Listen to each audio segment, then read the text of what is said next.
So today, I spent the entire day just in pain, slaving away, trying to find the optimal Crystal Beast list. I worked on this for like hours and hours, took a bunch of L's, playing all sorts of bad ideas, and I finally settled on this as the final bad idea. Played a couple matches with it, and went unusually well, actually, given how bad my previous games have been going for sure. So we're going to be showing off the games that I played with this particular build that I ended up on. So let me just talk a little bit about it.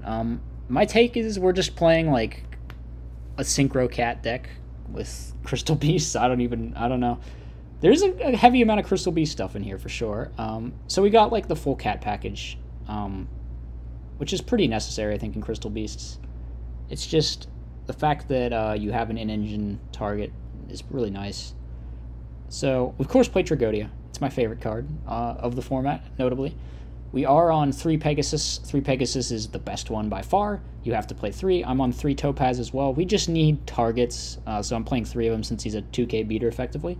Of course, we play the Amethyst for the cat and stuff. It's just a Garnet. And we also run 1 Ruby. You can, like, occasionally maybe do something. I don't know if I actually went off with this card at all, but it's another name, and like they're all searchable, so I think it's worth having 1 Ruby. There's enough ways to special it. For the spells, 3 Crystal Release. This is like the best spell, I think, for Crystal. Well, rare value is a card. Okay, but it's debatable. It does miss timing, but when it's destroyed, you can just get a Crystal Beast from your deck, put it in your spell trap zone. So, like, you don't even need to equip this card. You can just set this as, like, MST bait or something. Or you can equip it, and if the guy dies, then you get a free crystal. And it's a plus 800 equip spell. You can make Pegasus and Topaz, like, beat over Stardust and stuff, so that's interesting. I think it's a really good card. It's just so free, such a free way to, like, load up your crystal, or your spell trap zone with crystals. So I'm on 3 of this. I think 3 of this is the way to go. I'm not playing the field spell. I tried playing the field spell earlier, and it's just, like, abysmal, right? You need you need like 4 Crystal Beasts for it to have a single actually like useful effect. And I mean, it's just so cloggy in terms of your spell trap zones actually trying to make use of it. You can't even like special anything or make plays till you have 5, and yeah, it's just a weird card. I'm not a fan of it. I tried it out, I'm not a fan of it. Alright, these are the ratios on the spells. 2 of this, 2 of this, 2 of this, 2 of this. Yeah, I mean, they all require some amount of setup, but it's kind of minimal, whereas this card requires a ton of setup, but it will win you the game if you resolve it ever. So that is notable. Abundance is crazy. I'm only on 1. I think this ratio is pretty much correct. I think I ended up pretty good here, so yeah, I'm proud of myself on my like spell ratios. Of course, we have staples and just trap cards. We're on double road.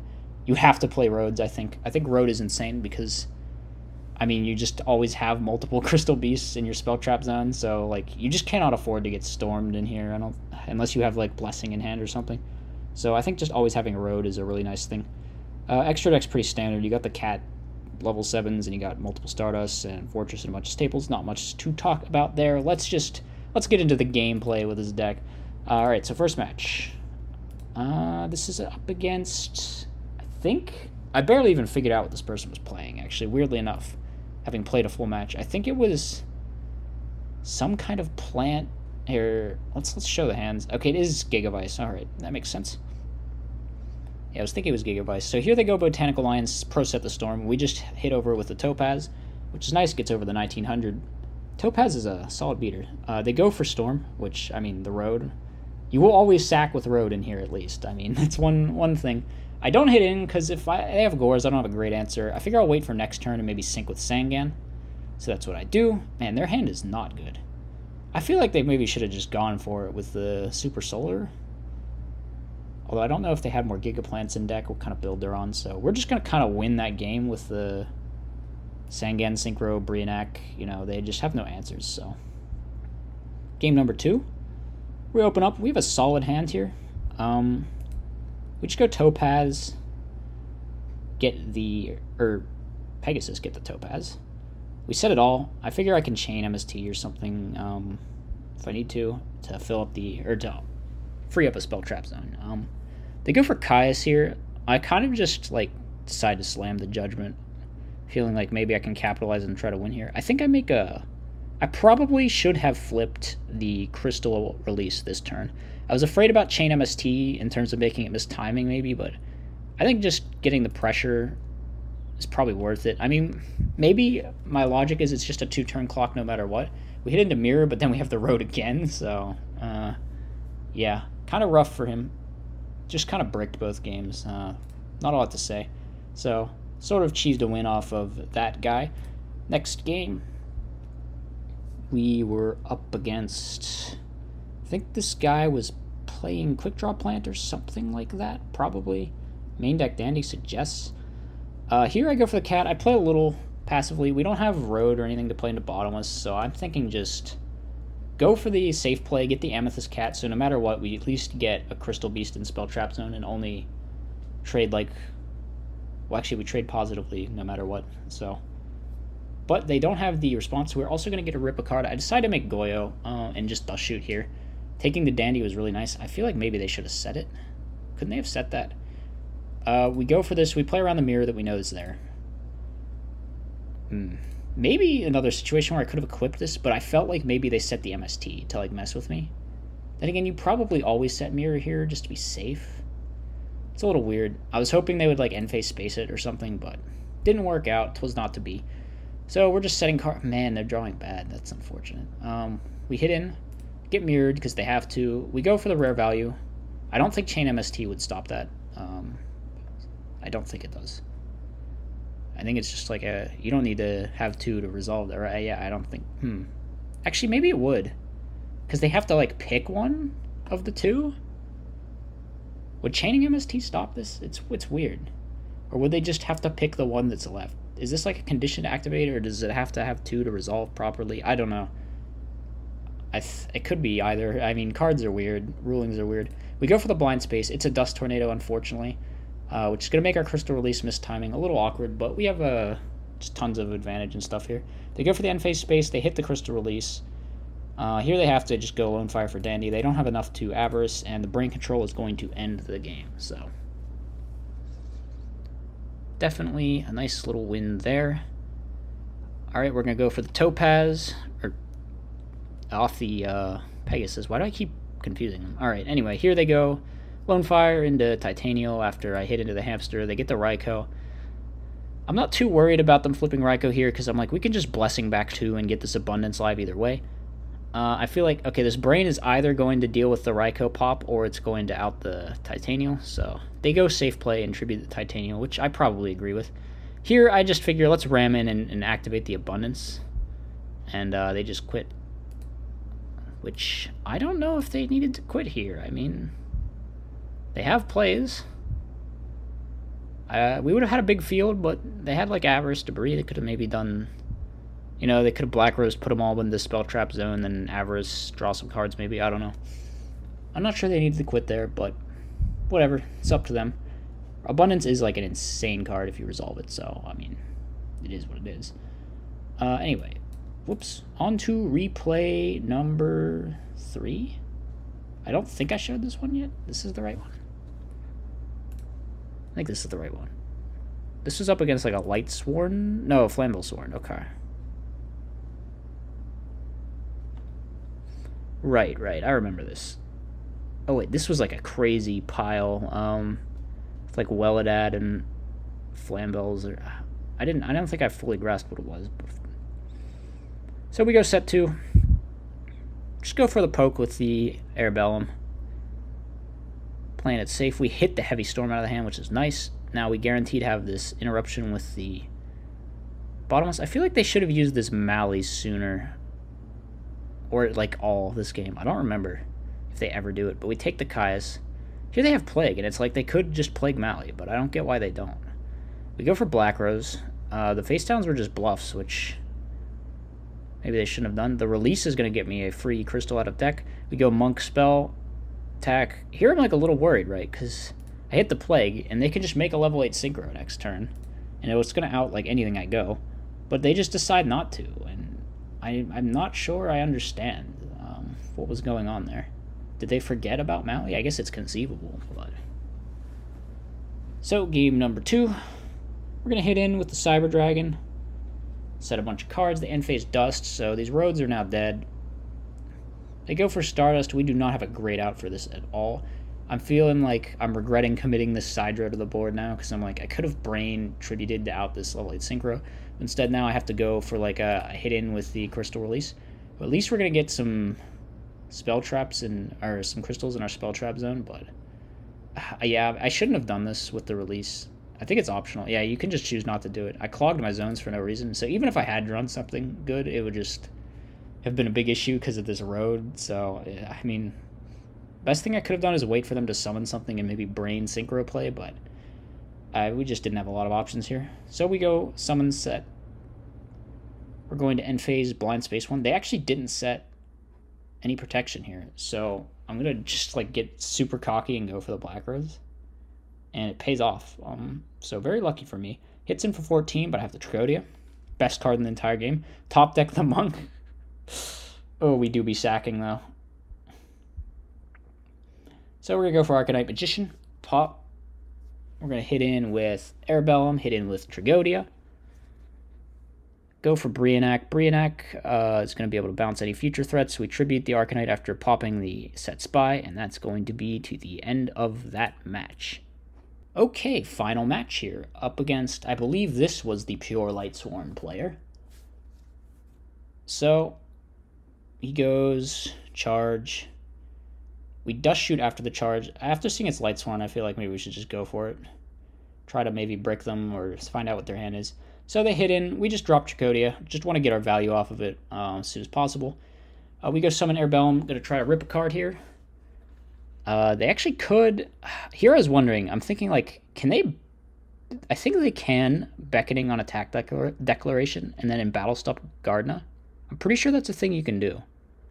Like, or they could have just done it earlier. I don't know. It's... They probably could have avoided this, because there's 3 lights engraved now. Or, yeah, there's 3. So they could have done that and avoided getting the neg 1 here. Also, they make like a bizarre choice with this Beckoning, where they don't add Honest. I'm not sure what that was about. The Raikou, of course, still going to be an issue. We go Crystal Release. We hit in. Unfortunately, it is Gores. They don't Gardna here. But that Gores is a problem, for sure. They're going to beat over. We get a free Crystal with Crystal Release plus Amethyst Cat. So we're going to get to resolve our rare value. I decided to go for Crystal Promise first, just to get a +1. Here we crash and then use rare value again. So getting some deep draw power here. We just set some cards. He goes for JD. I should have 100% judgmented that, because what if he draws like an out to my judgment and then drops it? So it's better just keep the JD out of his hand 100%. But I judgment the summon of JD, and he hits in, and it's Mirror Force, so kind of just very lucky for me there. I've gotten a lot of lucky breaks this game. So we summon the Tiger. I feel like he could have lived one more turn with Gardna and then maybe hoped to draw the other JD in his deck, but he was pretty much dead there, so. Here we go with Tiger. You know, the Crystal Beasts are really nice to play into Raikou. You can, like, summon Sapphire Pegasus, and it's, like, simultaneously a Stratos, and then it also just doesn't... It goes to Spell Trap Zone when Raikou kills it, so it sort of floats. So it's, like, just trades insanely well with Raikou. Anyway, here, I don't judgment the JD. I'm greedy and I want to road, so... He lets me road by prioring the effect of JD. And we're going to have to judgment the other one, because there's no way he's going to try to do it. He's just going to attack over the Stardust, right? We hit in, we get booked. Should he have booked that? I feel like you just let it go. And then maybe book it next turn, go for Raikou Pop or something. Yeah, I don't know. Here we flip the Stardust, hit over the Hamster. Weird that he set the Honest as well. What if I just run over Honest? That's just a feels bad, right? I mean... So he goes for the mill. Honest over my Stardust, I drop Trag. We go for Sapphire Pegasus, equip the Crystal Release, hit over. We run into the Gardna, which has more defense, hilariously, than my Tragodia. The Heavy Storm's going to blow me out, but got Crystal Release to get me a free card. And we're just going to Brain Con go for game here. All right. So that match went well. I think we rematched this guy. It was weird. Like all day with my previous Crystal Beast like machinations, I could not get a win for the life of me. Literally, I was just losing everything. And then once I sort of coalesced into this build, I couldn't seem to like get a loss, and I was definitely playing against not really top notch players or anything, or not even bad players, but just people playing like random weird shit. But it was weird. I couldn't get a loss for the life. I kind of wanted to do like a one win, one loss sort of video just to be realistic about the prospects of playing Crystal Beasts or something, while simultaneously getting to showcase the deck. But I couldn't get it. Reality was just not working with me today. I don't know. So anyway, they hit over my cat. Here, we pitched the Abundance. I figure we're not getting this off anytime soon, especially since we hard drew the cat and we can't get it with the Monk. So I decided to play around Tragodia here, pop their guy with Arcanite before attacking, get a free rip. Their hand's kind of bad. They lose Raikou. They don't even really care here. I mean, it's a Lightsworn Engrave. And they top deck Recharge, which is really nice for them. Going for the Lila Pop. It hits my Road, which is super scary. Super scary. So here we randomly pop, hoping to hit one that's not chainable. Unfortunately, we lose the 50-50. They hit the Beckoning Light. I see the JD, and I'm just like, all right, you win, buddy. You win. You're good. All right. Game number 2 of match number 2. They go for the Wave here. I guess just as a defensive sort of play. I don't know. They could have maybe held it and been greedy. I hit in here. They do have the Gores, but we have the Monk Cat play, so we're going to get to Arcanite this. We're all fine. It's all good. We're going to pop both. Our guy's going to die in end phase. They top deck Charge of the Light Brigade, which is insanely good for them. They're going to summon this attack. I decided to just mirror it. Maybe I didn't even need to do that, because this Arcanite's like not doing anything, but I just feel like I didn't have a side deck, so it's like I couldn't side out my Mirror Force against Lightsworn, which I usually do. And it's just like, I want to get value off Mirror Force. And Lightsworn's a deck where it's really hard to get value off Mirror Force. If you set it, it just always gets popped by like Lila or Raikou or something. So I just figured use it right away. They're going to Aaron back my Arcanite. Again, I'm not too mad about that. Here's a kind of awkward play. I decide to go... I have the option between getting Cat back and making like a level 6 play maybe. But I decided to just go for Pegasus and maybe try to resolve this rare value. Unfortunately, the Pegasus can't like attack and crash into this Honest this turn because I summoned it with Monk. So he decides to crash with the Aaron so that he can resolve Avarice, which is a little weird. I don't know if I would have done that. I think having the Necrogardener in this setup is kind of important, but here he foolishes Plague for some reason, and then we didn't play a full match here. He just quit. Yeah, not really sure about that. Anyway, that was the last game that we had with this Crystal Beast deck. I thought it was pretty interesting. Again, probably wouldn't have done so well if I'd managed to find like a more difficult opponent in the evening when I was testing with this version, but definitely did some cool stuff. Got to activate some Crystal Beast cards. Even resolved Abundance once. Resolved Rare Value a couple times, Special summoned some Crystal Beasts, did some Crystal Beast things, so I enjoyed the deck. I think it was a pretty cool take. It was definitely the best one I was able to build just based on performance, so anyway. Hope you guys thought the video was fun. Again, I'm not trying to present Crystal Beast as some kind of new best deck just because I happened to have replays of it winning in this video. That was purely by happenstance. So, yeah. Anyway, like, comment, subscribe. You know the drill. Share. Do everything you can to help me get to 1K subscribers because we are almost there. We are, like a little over 100 away, so I am absolutely hyped to reach 1K, reach monetization. I got a lot of big things planned in terms of growing the channel, so definitely thanks to everyone who has been very helpful and very supportive. All right, I'll see you next time.